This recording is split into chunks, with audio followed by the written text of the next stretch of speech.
todo lo que concierne al hombre, y en este caso es un profundo conocedor del tema de los aborígenes, a que bueno, nos dé sintéticamente su punto de vista de antropólogo de esta muestra que estamos inaugurando. Bueno, buenas noches.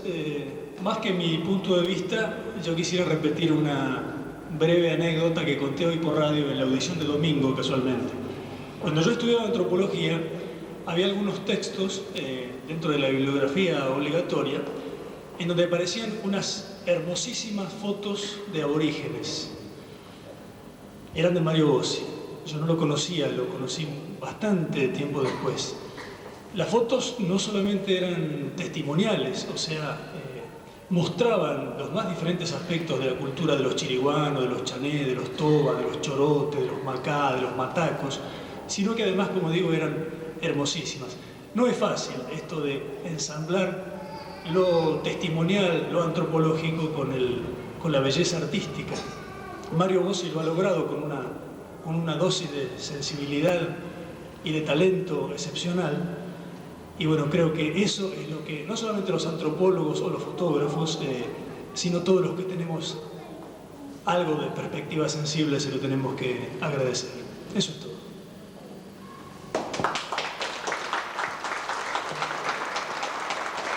Y usted, como papá de la criatura, va a decir algo. ¿Yo qué puedo decir?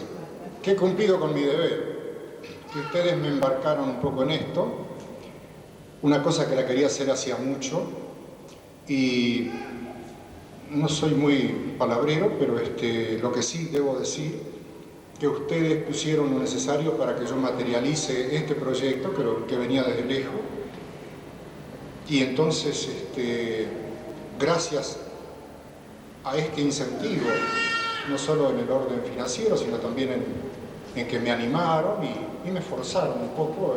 Algunas personas me obligaron que desde el 3 de septiembre en adelante no tenga descanso, trabaje todos los días, todas las noches, haciendo esta muestra. Y quiero sinceramente a las autoridades de la Subsecretaría de Cultura, desde la máxima jerarquía hasta el más pequeño de los subordinados, agradecerle muchísimo el haber hecho posible de que yo llegue a terminar esta muestra, que fue de alguna manera un sueño mío que no lo podía realizar, y si no fuera por este empujoncito, ¿no es cierto?, yo no lo terminaba. Nada más, no tengo para más.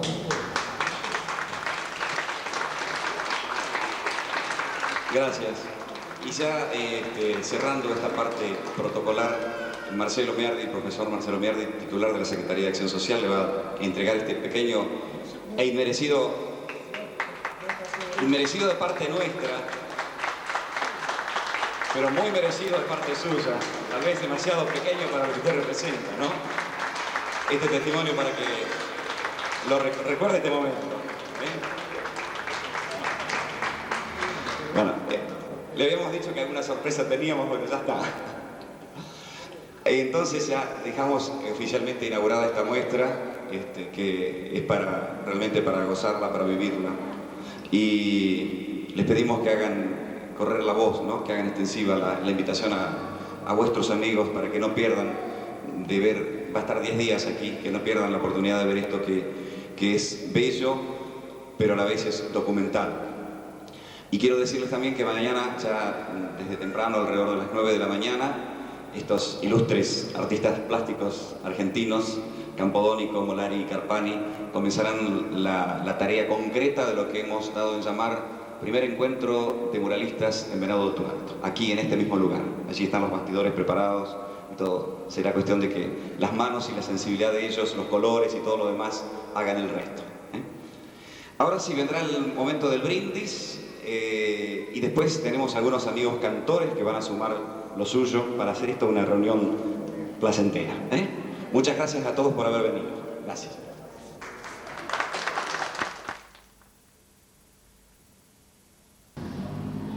Quisiéramos que Carpani nos contara algunas cositas, algunas consideraciones sobre el muralismo argentino en general, el estado actual, en fin. Bueno, el muralismo argentino no es muy poco lo que hay que hablar, porque desgraciadamente en la Argentina, no, por razones que te puedo explicar más adelante, no llegó a desarrollarse realmente un movimiento muralístico, como se desarrolló, por ejemplo, en México o en otros países latinoamericanos. De manera que en realidad no hay que hablar de muralismo argentino, sino más bien de muralismo latinoamericano, que eso sí existió, existe, y no solamente existe, sino que a mi entender es uno de los fenómenos artísticos más importantes de este siglo a nivel mundial. Desgraciadamente nosotros pertenecemos a eso que llaman el tercer mundo, y estamos fuera del circuito comercial manejado por las grandes galerías internacionales y que controlan todo el mercado artístico internacional a través de la crítica, a través de las revistas especializadas, y que lógicamente se mueven en función de modas que ellos necesitan recrear anualmente en función de la renovación de la oferta, porque se mueven con criterios que no tienen nada que ver con lo estético, sino que más bien tienen que ver son criterios de tipo comercial, ¿no? De manera que este movimiento muralístico latinoamericano, que existe desde principios de siglo, que no es solamente el muralismo mexicano, sino que se dio simultáneamente en varios países, aunque en México es donde más importancia adquirió en función de que hubo una revolución que le dio todo su apoyo a pintores como Rivera, Orozco y Siqueiros, ¿no? Brindándole los muros de los edificios públicos, cosa que no sucedió en otros sitios. Ese movimiento muralístico, para mí, como te decía hace un rato, es uno de los fenómenos más importantes de este siglo, porque es el que de alguna manera conserva todas las connotaciones ideológicas y emocionales que tuvo el gran arte de los grandes periodos históricos. El arte del último siglo, de los últimos 2 siglos prácticamente, o del último siglo y medio, a partir del impresionismo, aunque era un fenómeno que ya venía perfilándose desde antes, sufrió un proceso de parcialización, digamos, de parcialización a nivel creativo, en el sentido de que fue perdiendo la visión totalizadora de la realidad que tenía en otras épocas. Así se fue parcializando en función de aspectos aislados de la creación artística, desconectados del contexto general. Por ejemplo, el impresionismo volcó todo en la función de la luz, digamos. Y después vinieron todos los sismos posteriores, en los cuales siempre se privilegió uno de los aspectos del lenguaje artístico.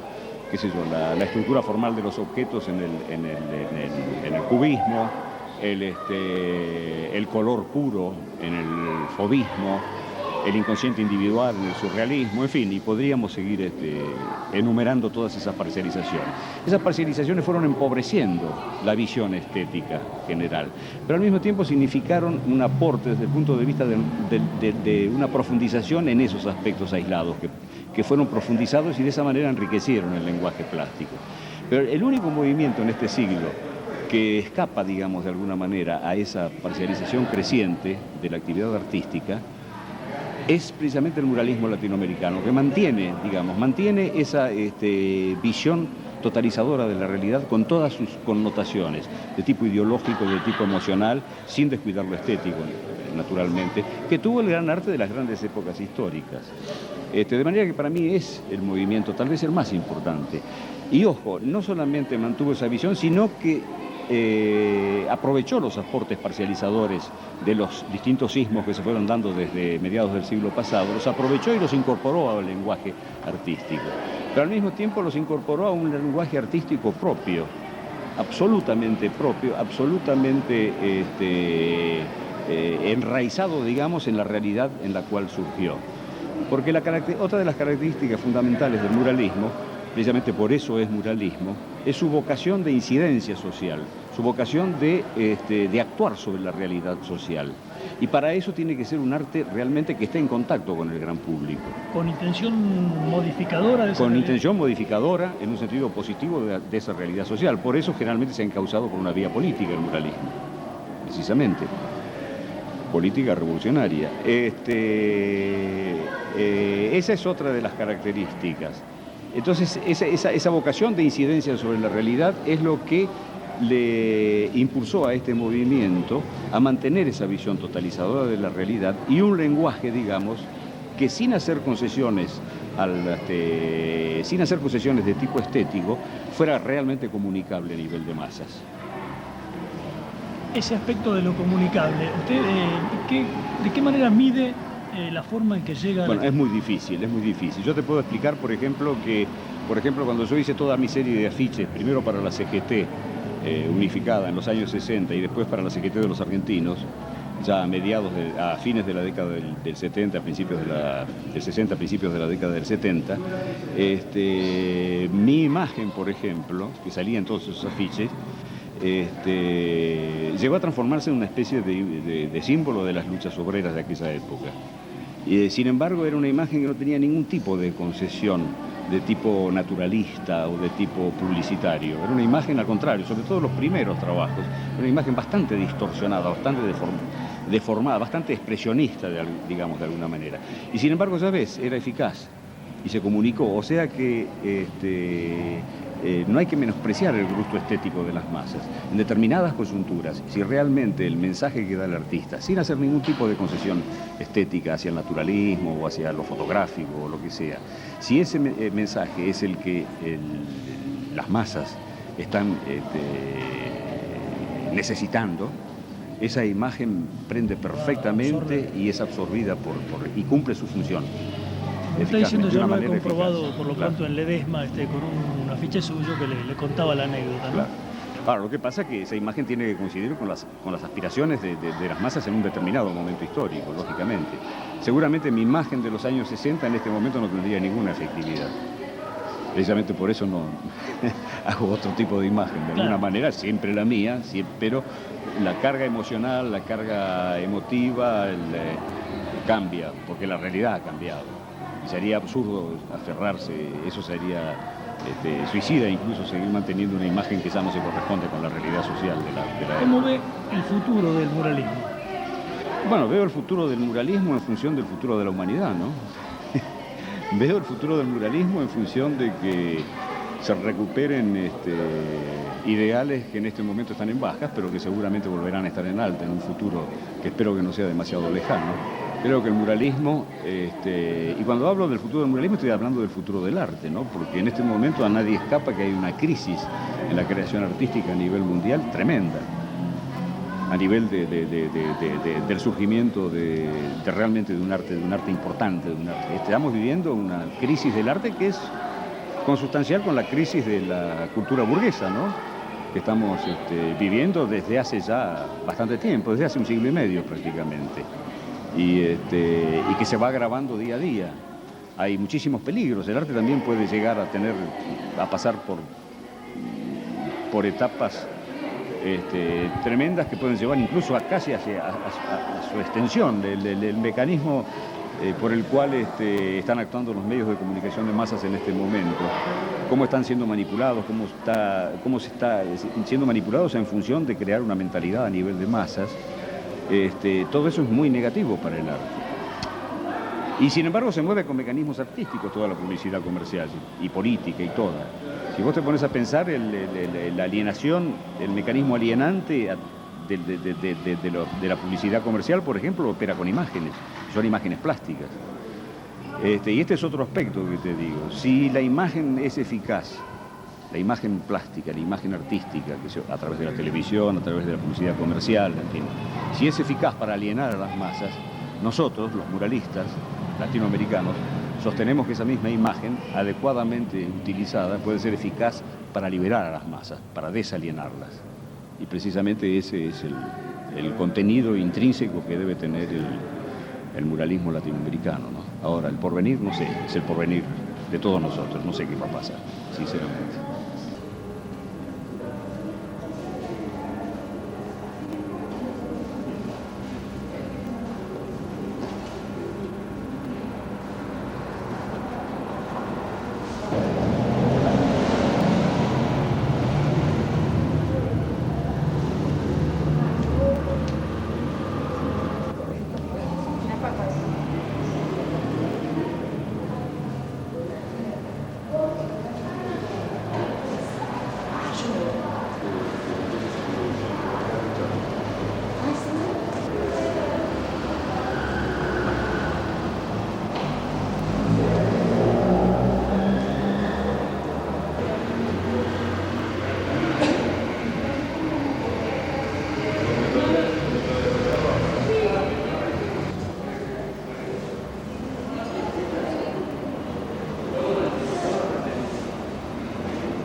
Bueno, para nosotros esto es una experiencia más de una serie a la que estamos habituados. Estuvimos habituados en un momento en que el país estaba en mejores condiciones y se repite afortunadamente aquí en Venado Tuerto. Para nosotros el dejar testimonio de nuestro trabajo en un lugar es una cosa que nos gratifica altamente, porque establecemos, creemos nosotros que establecemos un puente de comunicación entre la gente del agro, las poblaciones del interior del país y los que venimos de otras ciudades, ¿no es cierto? En este caso nosotros somos de Buenos Aires, lo cual es un accidente más en este devenir. Podríamos haber sido de cualquier lado, porque lo fundamental es que junto con el arte hay una formación de característica humanística a la que nosotros hemos abrazado, y por esa razón tratamos de hacerlo notar a través del trabajo nuestro, ¿no es cierto? Normalmente vemos que la acogida que tenemos en nuestros lugares es realmente asombrosa, cálida, llena de ternura. Llegamos a pensar de que en realidad se necesita tener una dosis de amor muy grande para tener lugar para poder nosotros vincularnos con ustedes a través de este tipo de muestras. Bueno, no sé si usted quiere preguntar alguna cosa en particular. En el caso, por ejemplo, de mi trabajo, bueno, eso nomás yo lo vinculé un poco al trabajo de la zona, ¿no? Al trabajo del campo, algo de la ganadería, junto con, si bien aparece parcialmente, algo del agro en el trabajo. Los murales, en casos como este, deberían ser mucho más informativos, porque es la única obra que por su característica debiera estar al alcance de todo público. Y lamentablemente el tiempo que demanda la ejecución de un mural no es lo suficientemente prolongado como en realidad se requiere, tanto en tiempo como en área a cubrir. Si en general para una información hay tanto para decir de las características de un pueblo, de su trabajo, que, en fin, estamos siempre pidiendo paredes para eso. Las obras deben estar comprometidas con ¿Cómo, perdón? Si las obras deberían estar comprometidas con su pueblo, con las expresiones. Sí, naturalmente, por lo menos desde nuestro punto de vista, sí. Nosotros sabemos de que nadie puede negar el aspecto estético exclusivo que la obra puede tener, pero tratándose de murales, fundamentalmente sí, debe tener una carga de tipo humanista. Tiene que mostrar, tiene que ser el puente del vínculo entre el hombre y su medio de vida, su trabajo, su quehacer, su salud, su alegría o su pena, su lucha fundamentalmente, ¿no es cierto? Es decir, en el caso del mural, sí, el mural es posiblemente de las artes el único que es difícil que evada la función social que cumple. Lo demás, si no, sería una mera decoración. Su pintura de los años 70 sí, refleja indudablemente una temática distinta a la actual, ¿no es cierto? No crea, no. Van cambiando algunos aspectos técnicos, algunas cuestiones de oficio se van modificando, y hay un enriquecimiento o una manera de mayor síntesis en la cosa, pero en general nos manejamos siempre con temática. No le digo con una temática, sino con temática, que ya en un mundo donde todo se hace de característica, yo le digo lúdica, ¿no? O sea, por el gusto de ver nada más, pero sin pensar. O sea, nosotros, en una palabra, intentamos hacer una pintura que tenga forma y contenido. En general, en una pintura muy moderna, de características atractizantes, es realmente hermosa en muchos aspectos, porque hay gente que lo hace muy bien, pero se quedan nada más que con la forma. Está perfecto. Y en cuanto al compromiso con... Bueno, los compromisos yo pienso que tal vez esto sea motivo para una larga disertación o un largo conflicto verbal. Los compromisos existen siempre. Es decir, hay gente que lo tiene con el arte y con el hombre, y hay gente que tiene el compromiso nada más que con el arte. Nosotros queremos tener el compromiso, los que estamos acá por lo menos, con las dos cosas. Correcto. ¿Y su diferencia con los demás pintores que están en este momento? ¿Mi diferencia? Sí. No, las diferencias son son de carácter técnico, nada más. Es decir, eso es lo que define la personalidad de cada uno, ¿no? Es decir, en general los compañeros que están acá realmente son gente que tiene una larga trayectoria y son coherentes con la temática, porque siempre el hombre estuvo en primer lugar en toda su obra, ¿no? Jamás ninguno de los que están acá ha manejado, si por placer, el aspecto abstracción, sin desmedro de ella, ¿no? Porque tiene sus valores que nosotros respetamos. En fin, y lo mío, bueno, es la consecuencia de mi oficio. Es decir, todos tenemos una personalidad, la aplicamos, todos sufrimos influencias, nadie puede decir que no la tenga porque vivimos un mundo muy vinculado a la información. La información nos llega en flashes todos los días, en diarios, en revistas, en libros, en lecturas, en fin, entonces se llega a lo que se conoce el ayornamiento, ¿no? Como ayornamiento, es decir, el hecho de saber de que de pronto lo que se hace en Europa se hace acá también y viceversa, ¿no? En lugares lejanos, entonces hay una proximidad.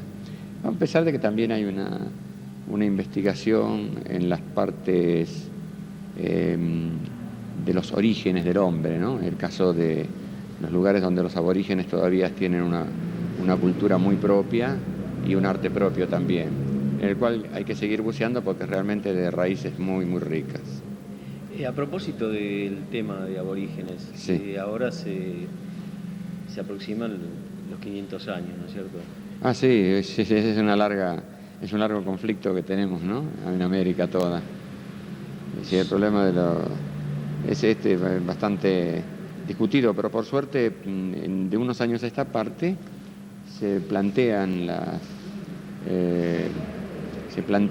en realidad de qué fue la colonización, ¿no es cierto?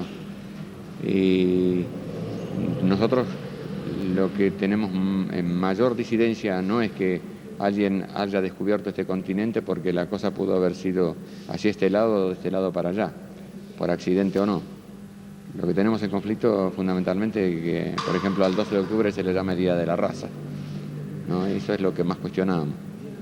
Y que después de tantos siglos, las cosas para el legítimo ocupante de América están peor que nunca, ¿no? Porque las cosas no se han modificado en mejor, sino al contrario. Exacto. Lo que ahora se ha dado en llamar el encuentro de dos culturas, muy entre comillas, ¿no? Sí, bien entrecomillado. Porque las culturas, para que sean parejas, tienen que tener una forma de vida bastante pareja también, ¿no? Es como decía el poeta Nassim Hikmet, ¿no? Se muere el rico y se muere el pobre, ¿no es cierto? Pero para que la muerte sea justa, la vida también tiene que ser justa. Eso es lo que entendemos. Muchas gracias. No tiene por qué, al contrario, siempre a sus órdenes.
Y el florero ese maldito que nos regalaste que jamás me gustó, lo sabes bien.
No, usted me hablaba de los elementos técnicos. Más allá. Claro, no, lo que conversábamos recién era el hecho de que se han modificado algunas de las cosas. En realidad no es que se han modificado, sino que han sido suplantadas algunas cosas, si bien hay algunos grupos de gente que sigue utilizando técnicas tradicionales. Las técnicas tradicionales me refiero así a partir del Renacimiento, ¿no? Es decir, por el trabajo, por ejemplo,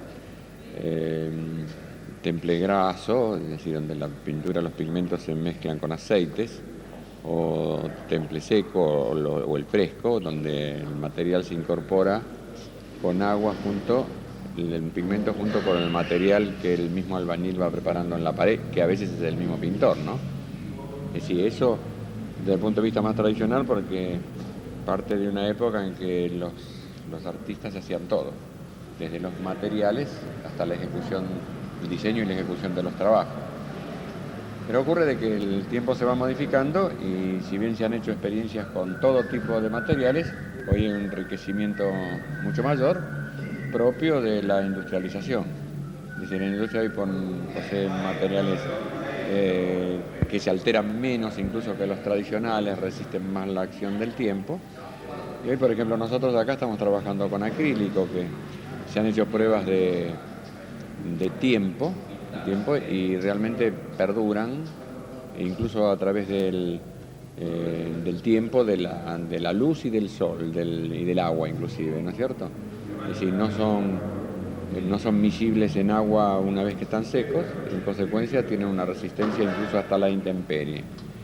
Aparte permite tener la comodidad de no tener que fabricarlos, tener que andar buscando elementos químicos de ninguna naturaleza.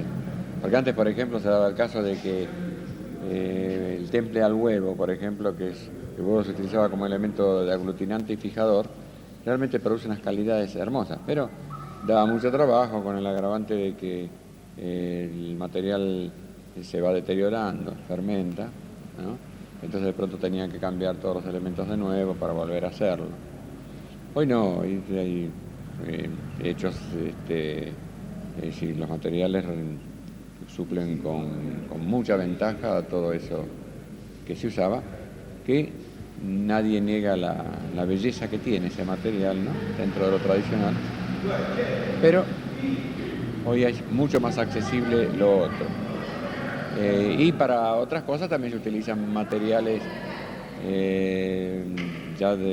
que pueden ser perpetuos, como la cerámica, por ejemplo, o el cemento pigmentado.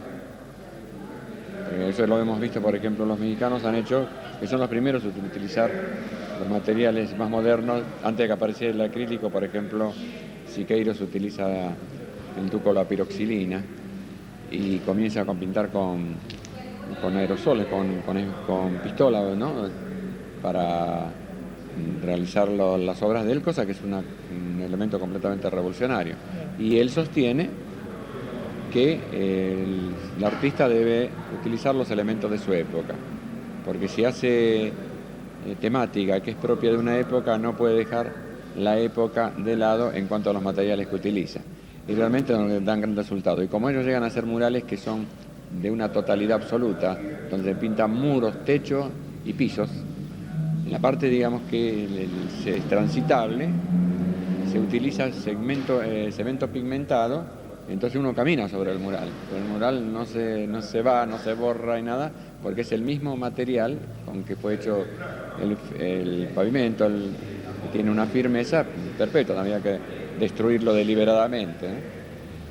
En consecuencia de todas esas cosas, bueno, nos han enriquecido mucho. ¿Alguna cosa más? Sí. ¿Accesible a todos? ¿Cómo? ¿Se ha hecho más accesible ¿Accesible? dedicarse a la pintura o al arte plástico? Si hoy se ha hecho más accesible. Sí, a todos los sectores populares, o sigue siendo una cosa medio distinta. No, yo pienso incluso que hay que demitificarlo, ese elitismo. Yo creo que está al alcance de todo ser humano, no es con todo una de las profesiones más caras, ¿no? Lo que requiere posiblemente más que otras es tiempo. Es decir, a lo mejor esto no es para entrar en detrimento de nadie, pero a lo mejor un alumno de música en un año, comenzando nomás en un año, puede ya ejecutar algo. Una persona que no conoció nunca de dibujo, salvo que tenga un talento excepcional, no puede hacerlo solo, así una ejecución en un año tan fácilmente. ¿Y el costo de los materiales es ahora más? Claro, los materiales tienen precios bastante más altos hoy, pero ocurre que como ejercicio cualquier material de característica deleznable, así papeles, incluso papeles diarios, cartón, cualquier elemento que sirva para teñir una superficie plana sirve para aprender a dibujar o pintar. Después, bueno, por supuesto, hay que ir enriqueciéndolo, pero hay una variedad, una gama muy amplia en los niveles económicos, ¿no? Tenemos pinturas populares, incluso de las mismas materiales que utilizan los niños para los escolares, ¿no? Con los cuales hay pintores que hacen cosas importantes, ¿no? ¿Usted sabe si hay alguna diferencia entre el aprendizaje que puede haber en un país desarrollado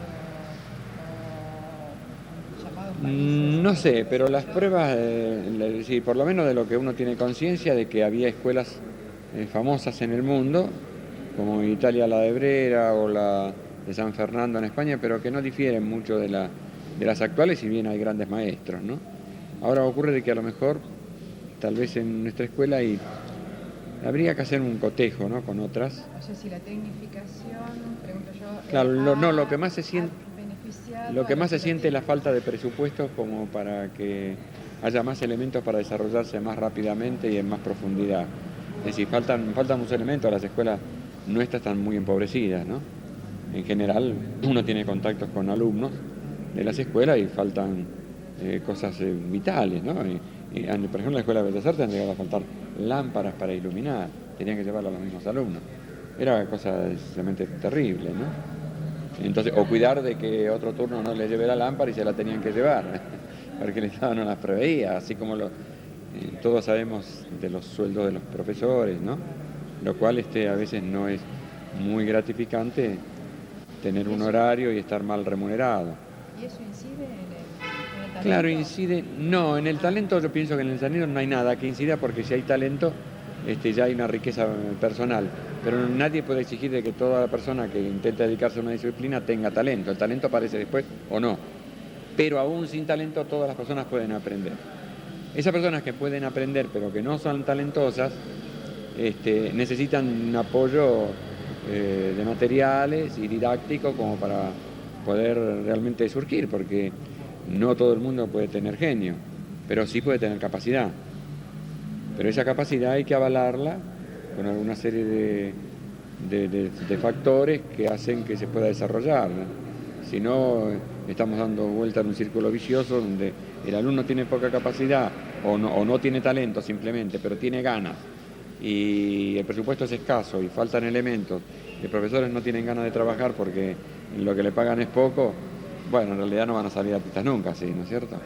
No obstante, nosotros no nos podemos quejar porque debe haber un sentimiento así en la gente que se dedica a las artes en general, a todas las artes en general, por el nivel que creo que nosotros tenemos, ¿no? Y no es un problema de chauvinismo ni mucho de eso, sino que se puede comprobar en la música, en la plástica, en la danza, en fin. ¿Usted está haciendo docencia? No, yo hago una docencia de tipo particular hoy. Tuve docencia en Buenos Aires, en Avellaneda, y en el interior, en la provincia de Formosa, con un contrato por gobierno. Pero nunca me tentó tampoco mucho el tener un lugar oficial así en las escuelas, porque demanda tiempo y la remuneración no es suficiente. Pero sé de docentes realmente muy buenos que hay, que se sacrifican, trabajan, quieren a los alumnos, factor importante, ¿no es cierto?, para que ellos crezcan. Bueno, Rodolfo Campodónico, lo encontramos trabajando y... ¿Cómo le va, señor? Acá andamos tironeando. Quería que me contaras un poco que repitiéramos aquella conversación de ayer o de anteayer acerca del nexo de amistad que ustedes tienen. Claro, vos sabés que cuando hablamos de la formación de los grupos, del primero y más importante, que es el Espartaco, y después el sucesorio o el remedo, como le llamamos nosotros, del grupo Greda, que digamos, toma la misma posta temática de intención popular, que es el muralismo visto desde el punto de vista social, o sea que como debe ser, y por el medio obviamente éramos conocidos, pero cada grupo a la vez individualmente éramos muy amigos, o sea, se crea en base compartiendo una metodología de trabajo, una ideología plástica, una sensibilidad social, pero fundamentalmente una cuestión que nos aglutinaba, que era la amistad. A medida que vamos creciendo también, como te decía antes, por colegas, pasa lo mismo con Espartaco, o sea que cuando desaparecen los grupos queda todo ese afecto, que es lo que creo que nos une, que venimos porque somos amigos, porque sabemos que vamos a pasar, aparte de hacer la tarea, que vamos a pasar momentos muy gratos, a compartir, y que lo estamos pasando, sin duda, sí, a compartir eso tan lindo, el cuento, la sobremesa, inclusive la fatiga, viste que ya estamos nosotros y ustedes también bien pinchados, el lugarcito para la sonrisa, para la broma bien intencionada, y el apoyo mutuo del que está cansado, los demás, viste, lo acarician, como entre ellos lo frenelean un poquitito para levantarle el ánimo, porque también a veces las cosas no te salen bien, te deprimís, entonces se va en apoyo de ese que está caído eventualmente. Y te insisto en que se logre eso por el profundo afecto que hay entre nosotros. Y como todo afecto, lleno de un profundo respeto, no solamente hacia el amigo, porque ya está, sino también hacia el plástico. Y eso nos hace, después de dejar el lugar donde lo hacemos, la anécdota, ese recordatorio tan lindo, y más como gente como ustedes que nos integramos, o sea que hablamos una misma familia, con un mismo idioma, perdón, aunque tengamos lenguaje distinto. Y eso es lo que nos hace seguir trabajando en esto, ya cansados, ya viejos, ¿viste? Te decía también en broma la vez pasada, pero no una broma, en serio, pensá que el más joven soy yo, que precisamente ya no soy un joven, ¿no? Es muy lindo, como te digo, la mesa, el mate, las viejas anécdotas, ¿te acordás cuando aquel hizo tal cosa? Y es un poco el volver al vivir de alguna manera y el crear o inventar momentos lindos en el preciso instante que se produce. Yo creo que esto, aparte de la función intrínseca que esto tiene, lo más lindo, creo que lo que nos mantiene pese a los sacrificios es eso, el cariño, el afecto, el estar juntos unos días, conocer también. Creo que carecería esto totalmente de valor si no fuera así. ¿Han trabajado alguna vez juntos en un mural? Sí. Por ejemplo, con Berliés, o sea, con el par del grupo Greda, tenemos murales en conjunto. Te nombro algunos bastante importantes. El mural que está en Trenquelauquen sobre el atrio de la iglesia, que debajo está una bóveda subterránea con los restos de General Villegas, lo hicimos con Berliés. Aquel famoso mural que le volaron en la Casa del Vino a Horacio Guaraní, fue hecho por Greda. En Mar del Plata tenemos varios murales hechos por el grupo. Te cuento una anécdota que es muy linda que se entienda mejor lo que decía antes. En un encuentro nacional de muralistas, el grupo Greda, en lugar de hacer un paño, que era el doble de estos, eran de 3 metros y pico por 1,83, hicimos 3 verticales. Entonces nos habíamos arreglado compositivamente para que cada uno de esos paños tuviera una figura, una mía, una de Néstor y una de Omar Brachetti. Y no sé qué le pasó a Néstor, creo que él se enfermó. Entonces hicimos la figura y vino una gente y dice, che, dice Néstor, no vino. ¿Cómo no vino? No, está enfermo. ¿Cómo va a estar enfermo si que acaba de pintar el mural? Lo habíamos hecho nosotros. Nos conocíamos tanto en la manera de pintar que para ordinariamente la gente que no conoce con meticulosidad la tarea mural, era exactamente igual. ¿Sí? Y así y viceversa, ¿no? Una verdadera comunión. Y era una verdadera comunión, sí. Nos ayudábamos mucho en todo sentido, en los trabuques que hay, ¿viste? Por ahí no arrancar, y las explicaciones, inclusive tomar el pincel y solucionarte la cosa si estás empantanado. Sí, hicimos una enorme cantidad de murales. Y pensá que estamos juntos y hace más de 20 años, 20 y pico de años, 25 años, que es de mucha tarea y fecundo cariño y amistad. Ojalá que siga mucho tiempo. Ojalá.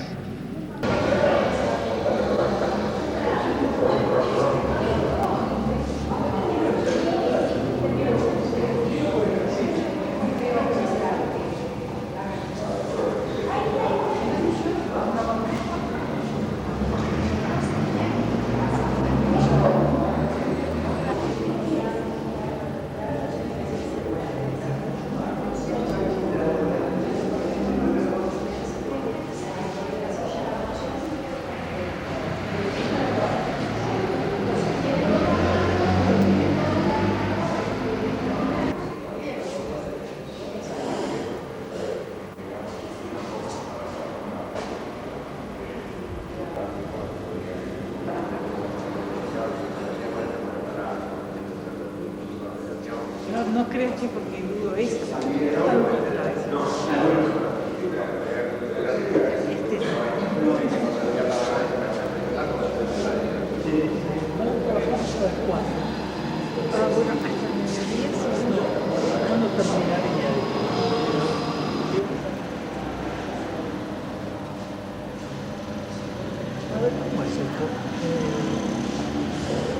Tiene partes que no están terminadas. Sigue si quiere trabajar. Tiene partes que no están terminadas y hay otras que las está retocando. Terminando. El caballo normalmente hubiera cubierto todo, pero como hay poco tiempo, hoy terminado. Otro dejador y para que me lo haga él. ¿El fondo? Le doy el color después y... ¿Sería cielo? Sí, queda gris.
Pues me daba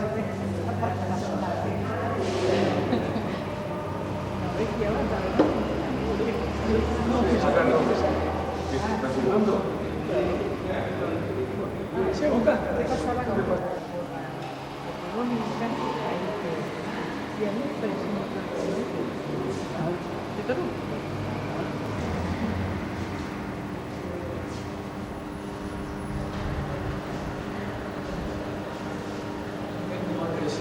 La luz, gracias.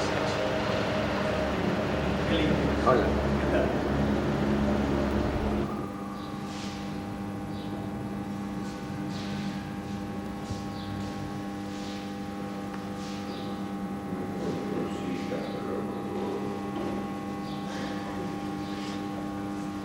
Es un bajo. Sí. Un bajo pichero. Bajo hecho de cigarrillo. Bajo de cigarrillo. Mira y ahí, mira.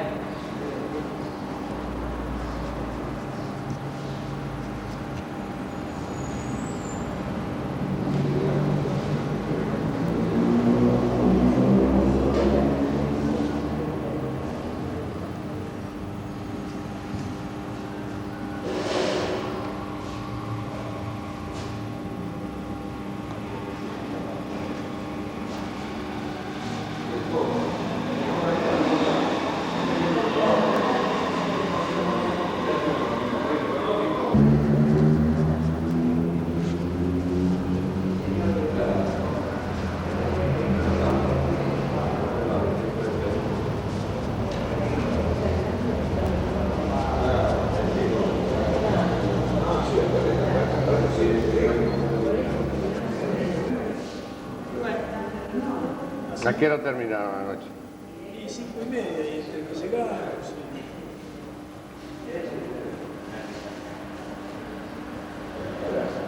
Pero bueno, esta oportunidad es única, entonces Claro. hay que exigirse. Después dormís una semana. Y sí, Viene a recuperar de motor. sí, yo